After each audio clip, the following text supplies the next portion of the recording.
Psalm 27. The Lord is my light and salvation. It's 3 a.m. and you're lying in bed, wide awake. Your heart races as your mind spirals through every worst-case scenario. The threat isn't imagined, it's real. The relationship is on the brink. The diagnosis hangs like a shadow, the financial collapse looms, and the person you trusted most has walked away. What do you do when you can't shake the fear? When every solution seems to vanish like a morning mist under the sun? This is not just another sleepless night. It's a battleground of the soul. And here, in the quiet, when the world is still and the weight feels unbearable, you wonder if you'll ever find peace again. What happens when courage feels like a distant memory? David wrote Psalm 27 from that exact place, not from a position of safety, but from the heart of the storm. He didn't pen these words after the battle was won, but right in the middle of it. He invites us into a declaration that defies the very darkness that threatens to overwhelm. There is urgency here, a pressing need to cling to something immovable. What if, right now, in your fear, there's a light ready to pierce through? This isn't just about surviving the night. It's about finding a rock stronger than the storm. Psalm 27 isn't a song of passive hope, but of active, relentless faith.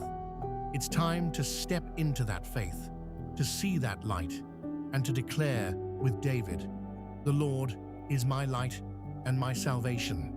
Whom shall I fear?" Fear is often dismissed as a weakness, a flaw to be corrected. Society tells you to grit your teeth, fake confidence, and move forward as if the terrors of life are mere illusions. But Psalm 27 offers a different narrative. David doesn't ignore the fear or pretend it's not there. Instead, he names it. He calls it out for what it is. He names the enemies, the darkness, and the waiting. He acknowledges the weight of the threats, and yet declares something that fear cannot touch. This is warfare, not denial. There is a profound difference between performing courage and possessing it. Real courage doesn't mean fear is absent. It means that fear doesn't get to make the final call. David's words are not a naive chant of optimism. They are a battle cry, a declaration that even in the presence of overwhelming odds, there is a light that fear cannot dim. The Lord is my light and my salvation. Whom shall I fear? This is not a rhetorical question for David or for you. It's a challenge to the very foundation of your anxiety. It's an invitation to see fear not as a master, but as a shadow, overpowered by a greater light. The stakes are high because this isn't about a superficial veneer of bravery. It's about transforming how you engage with fear itself. David's psalm is an invitation to let go of the performance and enter into possession, to own the courage that comes from being held by the Almighty. It's time to engage in this spiritual battle with the assurance that the fear cannot destroy what God has declared. Right now, in this moment of fear that grips you, hear the words of Psalm 27. The Lord is my light and my salvation. Whom shall I fear? This isn't just a comforting saying. It is a declaration of war against the darkness that surrounds you. The Lord is not just a concept to David. He is a personal possession. The Lord is my light, my salvation. This is not abstract theology. This is the anchor for your soul when everything else seems to crumble. Whom shall I fear is not a rhetorical flex. It's a direct statement made in the presence of real, tangible threats. The enemies are real. The fear is real. Yet David stands firm because the Lord is also real, right now, for you, even in your terror. Verses 2 and 3 say, "When the wicked, even mine enemies and my foes, came upon me to eat up my flesh. They stumbled and fell. Though an host should encamp against me, my heart shall not fear. Though war should rise against me, in this will I be confident. David isn't talking about enemies in the abstract. He describes something active, something immediate. The confidence he possesses isn't because the threat vanished. The armies are still there, the darkness is still present, but so is the Lord, right there with him. So I ask you, what if your fear has been real, but the Lord being your light is equally real at the same time? What if right now, in your situation, you began to possess that light, that salvation? This is the invitation of Psalm 27 for you, right where you are. In the midst of enemies and uncertainty, David expresses a singular desire in verses 4 and 5. One thing have I desired of the Lord, that I will seek after, that I may dwell in the house of the Lord all the days of my life, to behold the beauty of the Lord, and to inquire in his temple. For in the time of trouble he shall hide me in his pavilion. In the secret of his tabernacle shall he hide me. He shall set me up upon a rock. In the chaos of battle, David's sole focus isn't on protection or victory. His heart is set on something deeper, presence. The desire to dwell in the house of the Lord, to behold his beauty, is what he seeks above all else. In your own turmoil, have you found yourself running to solutions, hoping for the quick fix, when what you needed most was proximity to God? David's longing is not for the storm to cease, but for the assurance of being in God's presence amidst it. Verse 5 doesn't promise shelter after the trouble passes. It promises refuge in the middle of it. In the secret of his tabernacle, he hides you. Have you been searching for answers when the answer is right there, in God's presence? This is the heart of spiritual warfare. Not escaping the battle, but finding God in the thick of it. It's about dwelling in his house, being hidden in his pavilion, and standing firm on his rock. Let that be your anchor while the world rages on around you. Verses 5 and 6 show us a profound shift. He shall set me up upon a rock, and now shall mine head be lifted up above mine enemies round about me. Therefore will I offer in his tabernacle sacrifices of joy. I will sing, yea, I will sing praises unto the Lord. You see, David moves from being hidden in God's pavilion to being set on a rock. His head is lifted above his enemies. This is not just a change in circumstance, it's a change in perspective. It's the journey from protection to elevation. In the middle of your battle, have you ever experienced this arc, from hiding in God to being lifted by him? But here's the crucial part. David offers sacrifices of joy before the visible victory.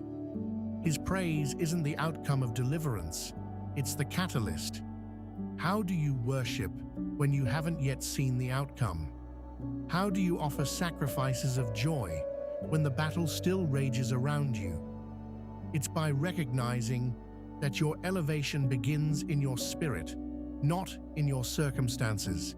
You may not have seen the visible victory yet, but your spirit is lifted, your head is raised, and that is reason enough to sing praises.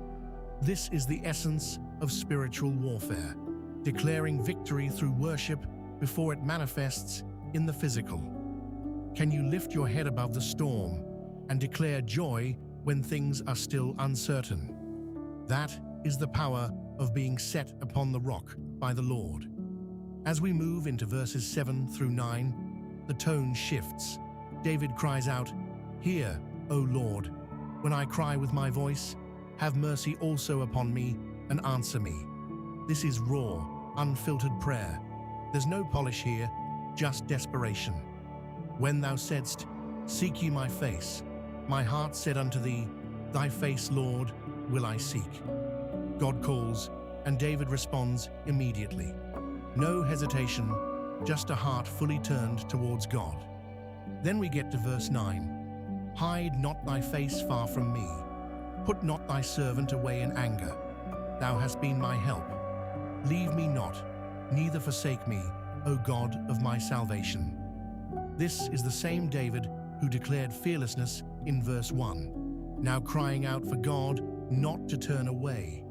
This is the authenticity of spiritual warfare, being confident and crying out at the same time. It's recognizing your need for God's presence, acknowledging the fear, and yet still reaching out in faith. Have you been there? Confident one moment, pleading the next. That's not weakness. It's the reality of living in this tension. It's the heart of authentic faith, where you can declare God's promises and yet still cry out for His presence when you feel abandoned.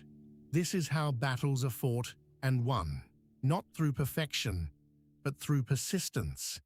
It's about seeking God's face, crying out in genuine need, and holding on to His promise of ever-present help.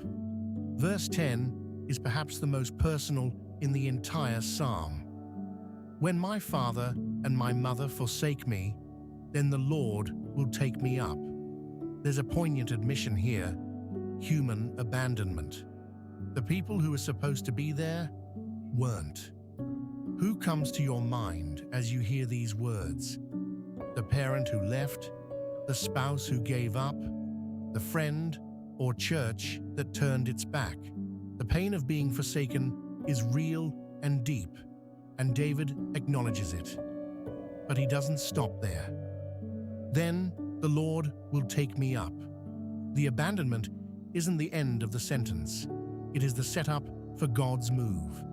Right at that moment, when those you trusted most have walked away, that's when the Lord steps in. Not despite the abandonment, but precisely because of it. It's not an easy truth, but it's a powerful one. The human failure becomes the backdrop for divine faithfulness.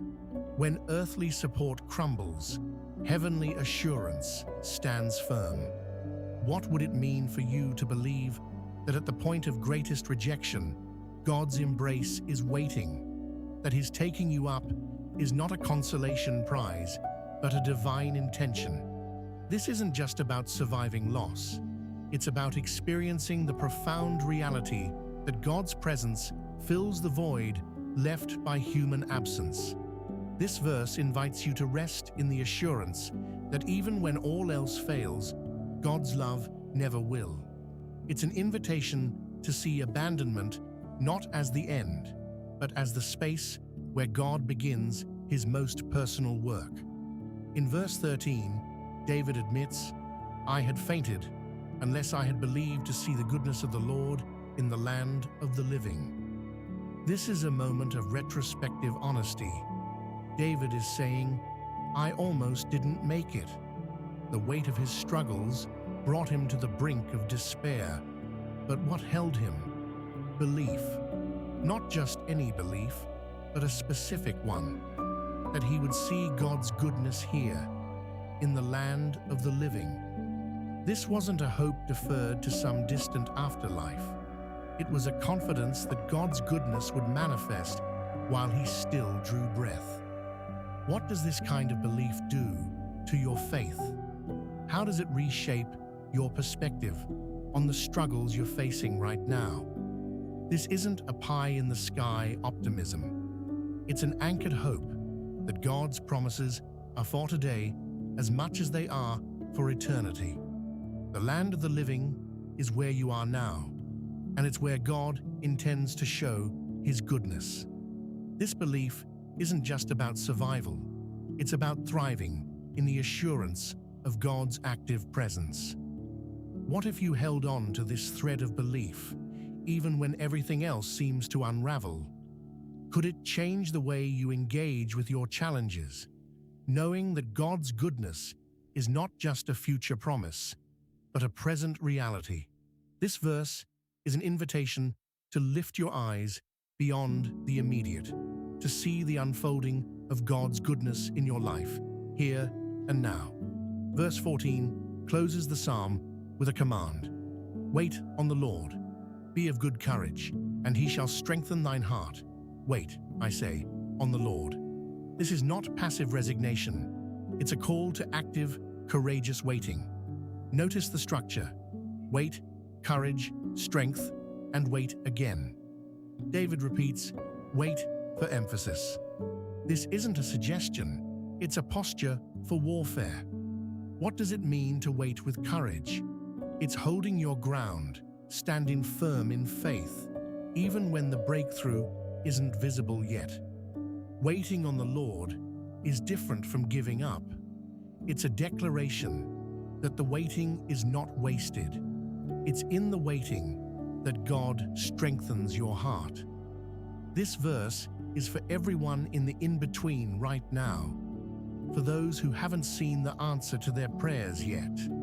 It's about trusting in the unseen work of God, believing that the waiting itself is part of the process through which God transforms you. To wait on the Lord is to acknowledge that He is at work, even when you can't see it. What if your waiting is the very place where God is building your courage? What if it's where you're being strengthened for the very things you're praying for?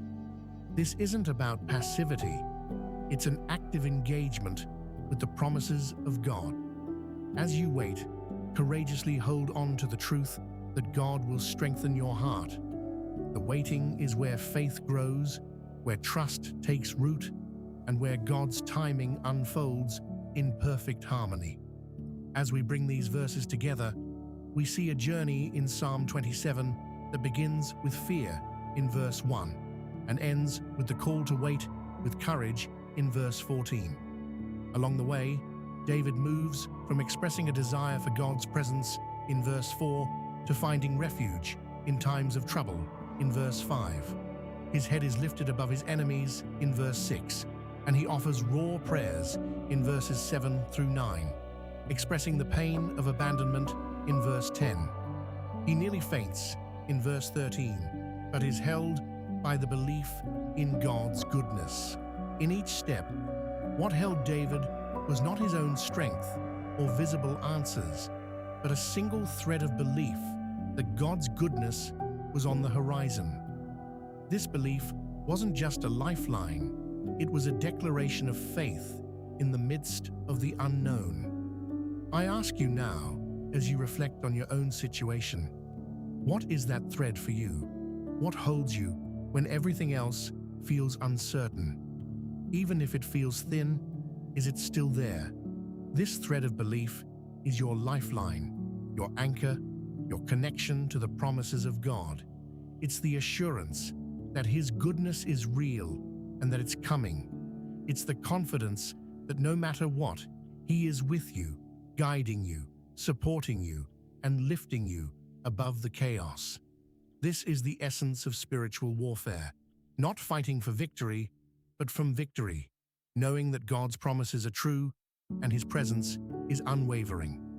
Let's enter a time of prayer, using Psalm 27 as a declaration against fear. Begin by speaking these words: Lord, you are my light and my salvation. Whom shall I fear? Let this be the opening of your heart to His presence and His strength. Even when the people I trusted left, you take me up. Declare this truth over your abandonment, over every place where you've been let down. Speak it with the confidence that divine faithfulness holds you even now.